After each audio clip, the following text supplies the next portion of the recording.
Apple is going to launch its first device with a folding screen in the second half of next year, according to a new supply chain report. Ahead of that, the company has now tapped Chinese maker Lens Technology to manufacture the ultra-thin glass, UTG, that will be placed on top of the folding panel. Lens Technology is expected to secure approximately 70% of Apple's UTG orders, with Corning likely supplying the raw materials, today's report goes on to claim. Lens Technology was chosen by Apple thanks to its advantages in mass production capabilities and financial resources for UTG manufacturing. It's said to be especially good at glass etching, strengthening and minimizing side cracks after cutting.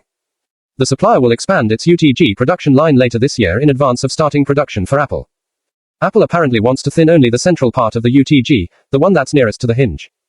This will allow for greater overall UTG thickness and improved durability.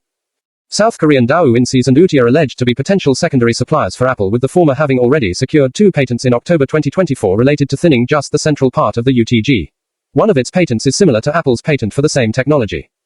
The folding display itself will most likely be supplied by Samsung Display, which is said to be the exclusive partner for Apple.